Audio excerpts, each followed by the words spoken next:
Side खबरों के लिए सब्सक्राइब करें फ्लेम मीडिया और उसके बाद बेल आइकन को प्रेस करें ताकि सबसे पहले आपको मिले एक्सक्लूसिव खबरें।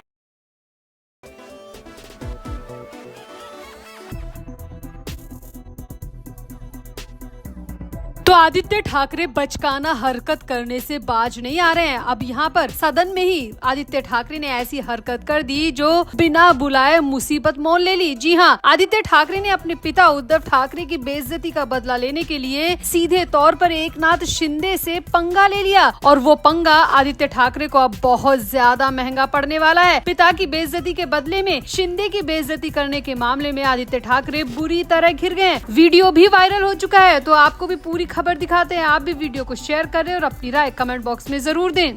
तो शिवसेना में फूट के बाद पहली बार 24 मार्च को महाराष्ट्र के डिप्टी सीएम एकनाथ शिंदे और आदित्य ठाकरे एक साथ नजर आए, एक टेबल पर नजर आए। दरअसल महाराष्ट्र विधानसभा के स्पीकर के नेतृत्व में विधायकों की बैठक चल रही थी। इसी दौरान शिवसेना यूबीटी के नेता आदित्य ठाकरे और शिवसेना प्रमुख एकनाथ शिंदे साथ नजर आए। तो मुंबई में रोड कंक्रीटिंग टेंडर में अनियमितताओं को लेकर विधानसभा अध्यक्ष के नेतृत्व में आयोजित विधायकों की बैठक में शिवसेना यूबीटी के नेता आदित्य ठाकरे भी शामिल हुए और इसी मीटिंग में शहरी विकास मंत्री एकनाथ शिंदे भी शामिल हुए। अब बड़ी खबर ये है कि एकनाथ शिंदे इस मीटिंग में कुछ देर बाद आए, लेकिन आदित्य ठाकरे वहां पर पहले से मौजूद थे और कई सारे विधायक भी वहां पर पहले से मौजूद थे और सभी शहरी विकास मंत्री एकनाथ शिंदे का इंतजार कर रहे थे। खबर है कि सड़क कार्यों को लेकर विधानसभा अध्यक्ष की तरफ से बुलाई इस मीटिंग में शहर के जाने माने प्रतिनिधि और वरिष्ठ अधिकारी भी मौजूद थे और विधानसभा में उप मुख्यमंत्री ऑफिस में अपना पूरा काम करने के बाद एकनाथ शिंदे भी बैठक में शामिल होने पहुंच गए। हालांकि आदित्य ठाकरे और कुछ विधायक और प्रतिनिधि पहले से वहां पर मौजूद थे, स्पीकर भी वहां पर मौजूद थे। स्पीकर ने बैठक भी शुरू कर दी थी और इसी के बीच एकनाथ शिंदे बैठक में कुछ देरी से पहुंचे थे। अब खबर के मुताबिक एकनाथ शिंदे जैसे ही बैठक में पहुंचे तो हॉल में मौजूद सभी प्रतिनिधि और वरिष्ठ अधिकारी भी एकनाथ शिंदे के सम्मान में खड़े हो गए। लेकिन बड़ी बात यह है कि आदित्य ठाकरे अपनी कुर्सी पर जस के तस बैठे रहे। आदित्य ठाकरे बिल्कुल भी नहीं उठे, यहाँ तक कि उन्होंने गर्दन उठाकर एकनाथ शिंदे की तरफ देखा भी नहीं। दिलचस्प बात यह है कि जो वीडियो वायरल हो रहा है उसमें एकनाथ शिंदे को देखकर आदित्य ठाकरे मुंह फेरते भी नजर आ रहे हैं। और इसके बाद बैठक में आदित्य ठाकरे ने जमकर आरोप भी लगाए। मुंबई की सड़कों के निर्माण में घोटाले को लेकर शिंदे को काफी कुछ सुनाया भी। अब यहाँ पर सामने आ रहा है कि आदित्य ठाकरे स्वभाव से ऐसे व्यक्ति नहीं है कि वो शिंदे को देखकर खड़े ना हो, लेकिन अपने पिता की बेइज्जती का बदला लेने के लिए आदित्य ठाकरे ने ऐसी बचकाना हरकत कर दी। दरअसल हाल ही में कुछ दिनों पहले विधानसभा सदन की लॉबी में उद्धव ठाकरे खड़े थे, वहीं से देवेंद्र फडणवीस, अजित पवार और एकनाथ शिंदे गुजरे। हालांकि देवेंद्र फडणवीस और अजित पवार ने उद्धव ठाकरे से हाथ मिलाया, बातचीत की, लेकिन एकनाथ शिंदे ने उद्धव ठाकरे की तरफ देखा भी नहीं और उद्धव ठाकरे को नजरअंदाज करके वहां से निकल गए। सामने आ रहा है कि आदित्य ठाकरे ने भी अपने पिता की इसी बेइज्जती का बदला लेने के लिए शिंदे के आने पर अपनी कुर्सी से उठे नहीं, शिंदे की तरफ देखा नहीं और मुंह भी फेर लिया। अब एकनाथ शिंदे ने जो किया था उद्धव ठाकरे के साथ, उस पर किसी भी तरह की कार्रवाई ना तो बनती थी और ना ही किसी तरह का विरोध, क्योंकि एकनाथ शिंदे की मर्जी पर डिपेंड करता है, क्योंकि एकनाथ शिंदे उस पद पर हैं। लेकिन आदित्य ठाकरे ने जो किया उसको लेकर विरोध शुरू हो चुका है और इसी मीटिंग के बाद कई अन्य विधायकों ने आदित्य ठाकरे के इस बर्ताव पर विरोध जताया और कार्रवाई की मांग भी की। विधानसभा स्पीकर से ये गुजारिश भी की कि आगे की मीटिंग में आदित्य ठाकरे को पूरी तरह बैन कर दिया जाए, क्योंकि वो ना ही तो सीनियर राजनेताओं की इज्जत करना जानते हैं और ना ही उप मुख्यमंत्री के सम्मान में खड़े होना जानते हैं। ऐसे व्यक्ति की ऐसी अहमियत वाली मीटिंग में कोई जगह नहीं है।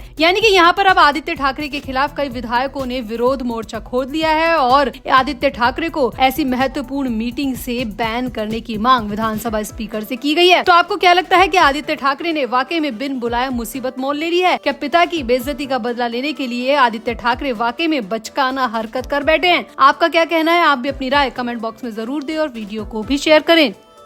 तो महाराष्ट्र की राजनीति में आजकल वैसे ही हलचल बहुत ज्यादा तेज है और दिशा सालियान का केस फिर से खुलने से तो महाराष्ट्र की राजनीति में खलबली मची हुई है, क्योंकि सीधे तौर पर उंगली अब उद्धव ठाकरे के लाडले बेटे आदित्य ठाकरे पर उठ चुकी है। अब तक जो लोग दबी जुबान में कहते थे वो लोग अब खुलेआम आदित्य ठाकरे पर दिशा सालियान मौत का आरोप लगा रहे हैं। मामला हाई कोर्ट तक पहुंच चुका है, क्योंकि दिशा के पिता ने हाई कोर्ट से गुहार किया है, हाई कोर्ट में याचिका लगाई है कि उनकी बेटी का केस फिर से ओपन किया जाए और जो गुनहगार है उन्हें सख्त से सख्त सजा दी जाए। अब इस खबर के बाद से वहीं उद्धव ठाकरे के बुरे दिन तो शुरू हो चुके हैं, लेकिन शरद पवार ने भी उद्धव ठाकरे को गच्चा दे दिया और शरद पवार ने सीक्रेट तरीके से अजित पवार से मुलाकात कर ली। जी हाँ, महाराष्ट्र की राजनीति में हलचल तब और ज्यादा तेज हो गई जब पुणे में एनसीपी एसपी अध्यक्ष शरद पवार और मुख्यमंत्री अजित पवार की सीक्रेट मुलाकात हुई। ये मुलाकात पुणे स्थित वसंत दादा शुगर इंस्टीट्यूट में की गई, जहां जयंत पाटिल, दिलीप वसले पाटिल समेत अन्य कई नेता मौजूद है। हालांकि इस बैठक में गन्ना उद्योग, किसानों से जुड़े हुए मुद्दों पर भी चर्चा हुई, लेकिन इस मुलाकात को लेकर राजनीतिक गलियारों में कई तरह की अटकलें लगाई जा रही है। शरद पवार और अजित पवार की मुलाकात पर उद्धव ठाकरे की शिवसेना ने नाराजगी जताई है। उद्धव गुट के नेता और सांसद संजय राउत ने चाचा भतीजे के फिर से साथ आने की खबरों पर कड़ी प्रतिक्रिया दी है। राउत ने कहा कि विश्वासघात कर शिवसेना तोड़ने वालों से उनकी पार्टी कोई संबंध नहीं रखती। शरद पवार और अजित पवार की मुलाकात पर बोलते हुए राउत ने कहा कि उनके बीच सब कुछ ठीक है, हम शिवसेना छोड़ने वालों से संपर्क करने की कोशिश तक नहीं करते। जिस तरह से उन्होंने महाराज को धोखा दिया और पीठ में छुरा घोंपा,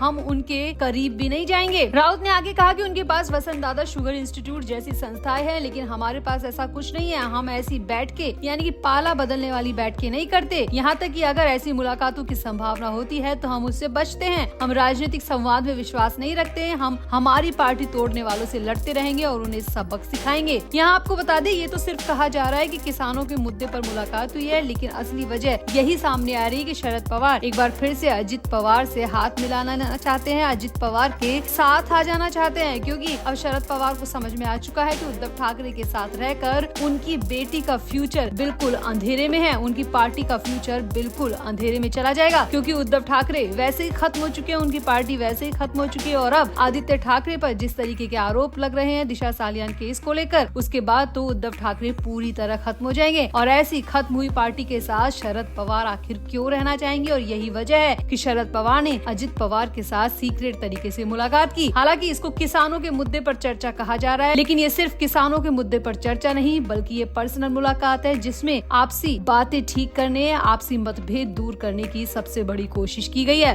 अब शरद पवार की इस पार्टी को लेकर सुप्रिया सूले से भी सवाल किया गया, तो उन्होंने कहा कि इसमें कोई राजनीतिक चर्चा नहीं हुई। ये मुलाकात सिर्फ किसानों से जुड़ी हुई थी और इसमें राजनीतिक या विचारधारा से जुड़े विषयों पर चर्चा नहीं की गई। ये मुलाकात सिर्फ किसानों के लिए की गई थी। हालांकि फिलहाल यही कहा जा रहा है कि ये मुलाकात सिर्फ किसानों के लिए की गई, गन्ना किसानों के भले के लिए की गई, लेकिन असली वजह यही सामने आ रही है कि दिशा सालियान केस रीओपन होने की वजह से शरद पवार के कान खड़े हो चुके हैं और वो उद्धव ठाकरे से अपना रिश्ता पूरी तरह खत्म कर लेना चाहते हैं। तो आपका शरद पवार के इस कदम पर क्या कहना है? आप भी अपनी राय कमेंट बॉक्स में जरूर दें और वीडियो को भी शेयर करें।